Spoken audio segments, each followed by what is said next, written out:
Hey, how you doing? This is Adam Post, publisher of more than 1,000 comic books and marketing expert covering woke science killed as Afroscience and diversity airlines get ruthlessly mocked. Let's get into the story. Before we do, please be sure you are subscribed to the channel. Click the bell for notifications. Give me a thumbs up. I really appreciate you guys. Coming from NBC News, how right-wing influencers turn airplanes and airports into culture war battlegrounds. In recent weeks, right-wing pundits have zeroed in on airline DEI programs and the presence of migrants in airports. Coming from The College Fix, new Afrochemistry course widely panned as identity politics dumbing down hard sciences. There really is something called Afrochemistry.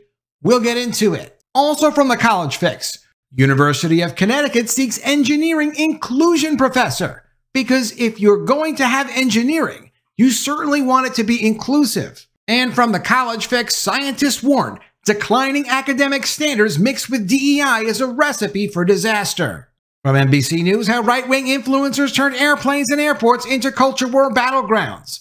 Thank goodness that there are some right-wing media people, normal people, who are paying attention to what diversity, equity, and inclusion is doing to our society, especially when it comes to airlines and science. The conservative media ecosystem is piggybacking on Americans' fascination with air travel to stir up opposition to corporate diversity programs, an effort that may raise the salience of culture war issues at the start of the 2024 election year, even as their claims are largely based on false or misleading information. In recent weeks, right-wing influencers, politicians, and media outlets have repeatedly attacked efforts by airlines to find more job applicants who are women or non-white. Programs that are known within big corporations as diversity, equity, and inclusion initiatives. Some of their attacks are getting millions of views on social media and being picked up by Republican politicians. We're in a country, in the United States, where some people do not care what happens to regular people as long as they push their propaganda. If you get killed in an airline crash or something else terrible happens, God forbid, but they were able to push their Afrochemistry or extra diverse employees, they're more than happy to see that happen. When they get questioned on it, they try to make claims like, oh, we're not lowering the standards. Look, there's article after article after article about them lowering the standards in The College Fix, and this is just one example. Scientists warning declining academic standards mixed with DEI is a recipe for disaster because, yes, you want to have a certain percentage of your population being able to participate in all facets of society, and that's terrific. But merit can't be left out of the equation. They're doing it with the airlines. How much worse could you be than to do it with the airlines? Well, they're also doing it with medical schools. It's bad, and it's been that way in medical schools for several years now. But the outsized criticism of the programs in the airline industry and the speculation about their effects doesn't reflect reality, according to airline employees who spoke to NBC News. On Fox Business, a former Federal Aviation Administration employee claimed, without citing specific incidents, that diversity commitments from airlines could lead to safety issues, even though airlines say they haven't changed their standards and that DEI efforts are about finding qualified but overlooked job candidates. When a wheel fell off a jet on an Atlanta runway last weekend, Donald Trump Jr. suggested without evidence that diversity efforts were to blame. And podcaster Charlie Kirk said this week that he had no choice but to be prejudiced against black pilots because some of them have benefited from a DEI program. Quote, I'm sorry, if I see a black pilot, I'm going to be like, boy, I hope he's qualified, Kirk said. Now, I don't know. I mean, it's not nice to see people based on their skin color and judge them, but that's what this DEI thing is all about. Now, Kirk said apparently here that he's going to be nervous when he sees someone because he knows, like I know, and like you know if you listen to this channel, but look, I've done like well over 100 of these woke shutdown videos. I know that they are lowering standards. I have article after article and video after video to back it up. So yeah, of course you're going to be nervous if you're knowledgeable about this. The scary thing is this is just about NBC News telling people, oh, don't worry about it. We're going to take care of it. They're not lowering standards. They are. It is dangerous. Despite the focus on certain statements from airlines about diversity, DEI programs have not led to drastic changes in airline employee diversity. About 92% of pilots and flight engineers are white. 92% are men, according to the Bureau of Labor Statistics. The proportion of pilots and flight engineers who are black grew from 2.7% in 2018 to 3.6% in 2023, according also to the Bureau of Labor Statistics. Asian representation fell from 4.2% to 2.7%, and Latinos rose from 6.8% to 10.7%. Do you care about the gender, the race, the sexual preferences of the people that are working in, on, or around your planes? No, I don't even want to know these numbers. We're only hearing these numbers because they're trying to make excuses for lowering standards and endangering everyone's lives. But the topic may be tantalizing for Republicans as they attempt to fire up their voter base ahead of the 2024 presidential election. They can capitalize on widespread interest and news about air travel while also appealing to conservatives' long-standing criticism of affirmative action and other diversity programs. Heather Poole, a flight attendant and author, said in an email, quote, "I believe airlines are being politicized because travel is something everyone can connect to, regardless of race, gender, economic status, etc." She's so smart she sounds like she got her degree in Afrochemistry. Maybe she did. Many of the criticisms are based on misunderstandings or false narratives about DEI programs. But we are talking more about fishing for talent in new ponds, Jessica Mensch, Chief Diversity, Equity, and Inclusion Officer at United, told Crain's last year. United's Aviate initiative pours money into new training academies for pilots and mechanics who otherwise might not be able to afford traditional schools. 99% of those programs, though, are focused on immutable characteristics of candidates, and that's what's wrong with them. One statement in particular from United CEO Scott Kirby is being misquoted on social media. Kirby told Axios in a 2021 interview that the company wants 50% of its Flight Academy classes to be women or people of color. Flight Academy students are at the start of their careers, years away from being hired as pilots for any major airline, but some critics of diversity are saying incorrectly that Kirby made a pledge about 50% of hires. If they want 50% of their classes to be a certain specific gender, then yes, it's a cause for concern. People should only be in that position based on ability. United said in a statement to NBC News that its flight training standards are rigorous and have not been lowered. Quote, "United is proud to maintain the highest standards in our pilot hiring, training, and safety practices. Every aviator who joins our ranks must meet them. No exceptions," the company said. The FAA raised the standards in 2013 after a fatal crash near Buffalo, requiring co-pilots to get the same 1,500 hours of flight time as captains. Last year, the FAA rejected a request to reduce the hours requirement. The claims connecting DEI initiatives to safety issues have bordered on the absurd, blaming diversity in hiring for anything and everything that goes wrong near an airplane. In one post on Twitter that got 1.6 million views, podcast host Joey Manarino claimed that the Diversity Hire Brigade was to blame for tarmac delays at New York's John F. Kennedy International Airport. I don't know who is or who isn't to blame, and I do see a lot of blame being placed on diversity hiring, and they're focused on pushing specific genders, specific sexual preferences for people they're hiring for airlines. But what I do know is they've never, literally never admitted that I've seen in any article, and I'm sure I could have missed one, but they never once have admitted that was because they hired someone where they were pushing a hiring program to make their more diverse quotas work out for their employees. They never admitted it once. We've been seeing a lot of issues coming up in media. I'm sure there are many, many, many issues that aren't reported on the major mass media outlets. Some of them aren't even important to report, but they've never admitted it once. It's never happened once. Come on, we were not born yesterday. Manarino stood by his concern in a direct message to NBC News, saying he believes that spending money on diversity initiatives detracts from other considerations and improvements. Quote, "Imagine all the free Wi-Fi for customers that could be given if they weren't busy funding stuff like this. I don't care about the Wi-Fi. I care about the why die. Why should we die because they're pushing a political agenda of trying to change out the population?" To some industry veterans, the criticism of airline DEI programs is ridiculous and insulting, not least because there hasn't been a fatal U.S. airline crash since 2009. The Airline Pilots Association, the union for more than 77,000 pilots at U.S. and Canadian airlines, said in a statement that the critics are wrong. Quote, "Flying is the safest mode of transportation in the world, thanks in large part to airline pilots, professionals that are all held to the highest training and qualification standards. There are real threats to aviation safety, like efforts to replace pilots with automation or lower training and expertise standards. But opening the doors of opportunity to ensure we have a robust supply of qualified aviators isn't one of them. For decades, airlines refused to hire qualified non-white pilots, snubbing even those with military experience. Well, that's wrong and that's dumb. So we should do no hiring and no quotas based on skin color or gender or sexual preference. The Supreme Court forced Continental Airlines to hire a black pilot in a 1963 ruling. Fantastic! No one has a problem with that. Literally, no one has a problem with that. Maybe one guy, but generally no. And for decades since, change has been slow. Ann Hood, a former flight attendant who wrote a memoir, Fly Girl, about her experiences in the 1970s and 1980s, said that she saw one female pilot and 0 pilots of color while she was working. Quote, "It was all white guys in the cockpit," she said in a phone interview. I don't think that is long ago, especially when you think that aviation history is pretty short.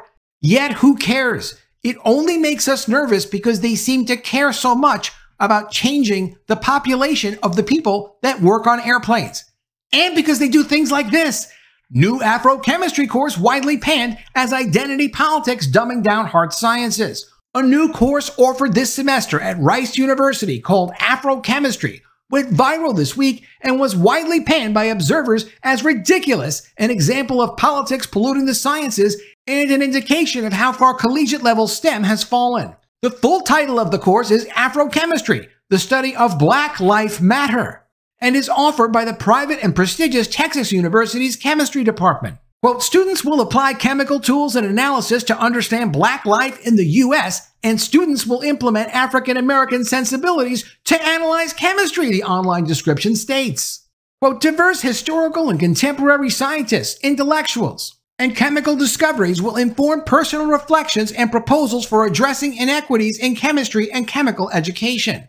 It also adds that taking the course does not require prior knowledge of chemistry or African American studies. News of the class went viral on Twitter this week, earning widespread ridicule among many. Quote, "Finally, chemistry can advance as a discipline because it has accepted the importance of Afrochemistry," quips scholar Gad Sad.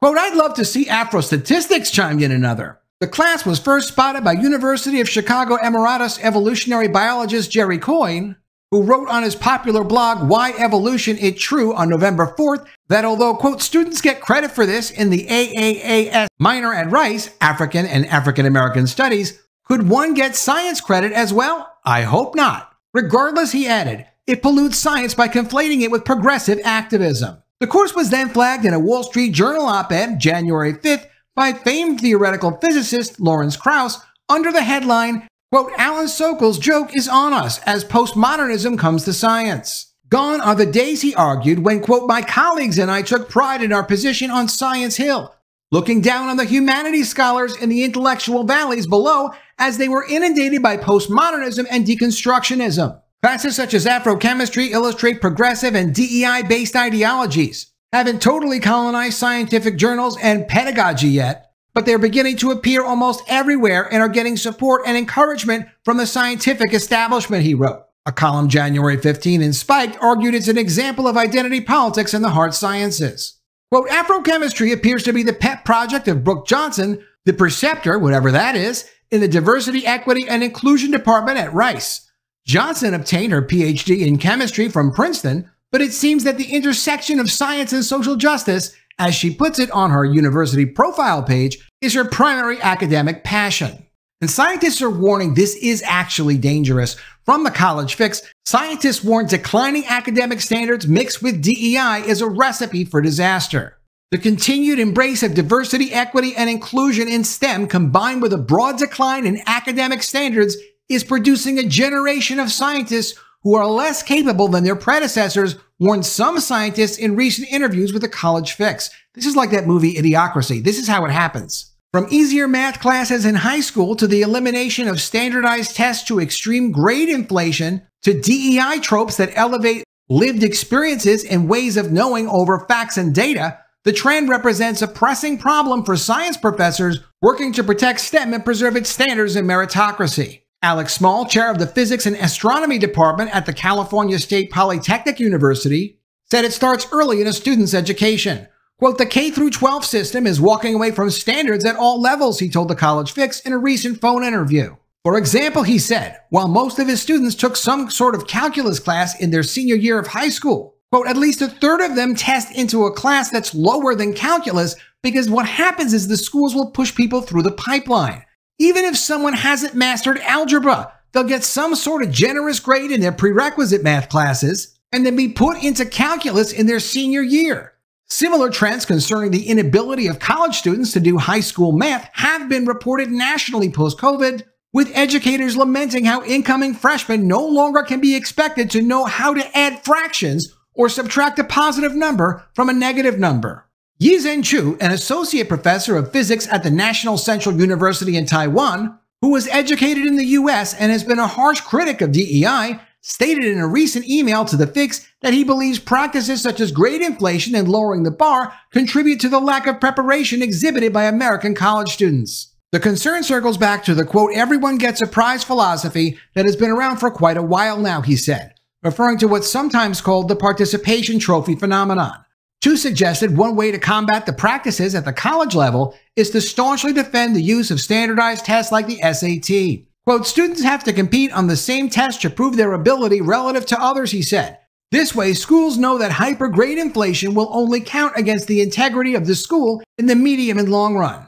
Small said what these students need is supplemental instruction, time, extra problem-solving sessions, and extra practice. Quote, there's no such thing as too much practice, and that's especially true when you haven't had enough practice, said Small. However, although some educators and institutions have embraced remedial summer programs and additional tutoring services, others work towards ideological goals related to DEI that ultimately may prove detrimental to students as well as the field of physics more broadly. Lawrence Krauss, one of the world's leading theoretical physicists, noted in a 2022 interview with the College Fix, quote, I have written many articles about the absolutely ludicrous ways in which DEI is enforcing ridiculous notions about both keeping people out of physics who should be in and trying to interfere with meritocracy and interfere with and take over the appointment process so that merit isn't the crucial factor. Small, in a November 2023 article published by Heterodox STEM, discussed the column Just Physics. It appears in the physics education journal, The Physics Teacher,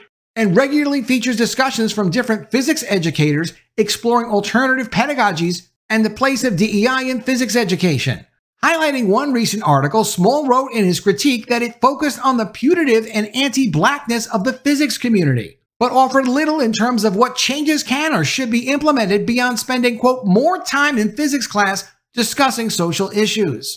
Quote, some discussion of wider social issues in moderate doses has its place, Small told The Fix.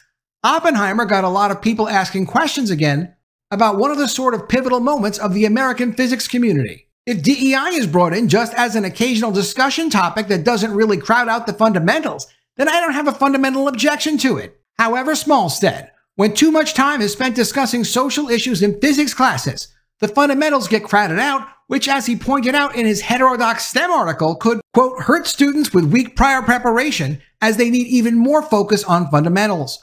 Peter McCullough of the Physics and Astronomy Department at Johns Hopkins argues there are times when discussions of DEI topics in STEM may be called for or even beneficial. In the comments section of Small's article, McCullough highlighted issues with fingertip pulse oximeters, describing the devices as a technology that works better on lighter skin than darker skin. In an email to the College Fix, McCullough also noted claims that some facial recognition programs have difficulty in accurately identifying black faces or recognizing them as faces at all. According to McCullough, such examples might get students thinking about unintended effects of different technologies on society. Yet, Small noted, a certain number of instructors spending too much time discussing DEI in physics class is not the biggest threat posed by DEI to physics education. But where DEI really comes into a lot of discussion among physics educators, said Small, is in discussions about standards. Quote, it's not really so much a discussion of, oh, should we talk about representation during class time and more about what we can reasonably expect, and if a student can't meet the standard, is it unfair to us to nonetheless insist on that standard, he said? And that's a much more complicated and dangerous discussion because it perpetuates under-preparation.